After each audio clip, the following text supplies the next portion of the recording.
મોરબીમાં ગઈ તારીખ 7ના રાત્રિના એક મકાનમાં બાકોરો પાડી અને આરોપીઓએ અંદર પ્રવેશ કરી અને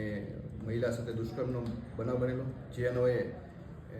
ગુનો દાખલ કરી તાત્કાલિક એ ડિવિઝનની ટીમ દ્વારા અને LCB SOGની ટીમ દ્વારા તાત્કાલિક એ બાબતે ગંભીરતા લઈ અને સર્વેલન્સ, ખાનગી સોર્સિસ, CCTV ફૂટેજ વગેરે લઈ અને આ ગુનાના કામે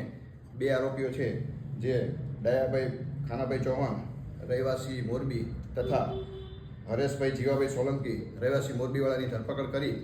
અને એને લગતા આગળની કાર્યવાહી ચાલુ છે. અને આ ગુનો ગંભીર હોય એને તાત્કાલિક જ ટીમવર્કથી ગુનો શોધી અને આગળની તપાસ એ ડિવિઝન PI પટેલ સાહેબ ચલાવી રહ્યા છે. સાહેબ, આ બંને મહિલા જે છે અસ્થિર મગજની હતી અને આ કેવી રીતે આને શું કામ, શેના માટે આ છે, શું કામ છે? સદરુ જગ્યા જે છે અહીંયા પાછળ રૂમ છે, ત્યાં એક ખાનગી સંસ્થામાં ત્યાં હતા અને ત્યાંથી જે પાછળનો બાથરૂમ છે એની પાછળનો ભાગ છે ત્યાં આ લોકો મજૂરી કામ કરતા હતા બંને આરોપીઓ, અને એને પાછળથી રાત્રિના પાછળથી આવી અને બાકરું પાડી પ્રવેશ કરી અને બનાવ બનેલ છે.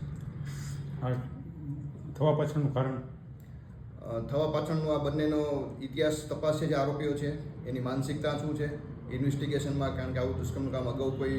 સંડોવાયેલ છે કેમ એ બાબતની ગંભીરતાપૂર્ણ તપાસ કરી રહ્યા છે.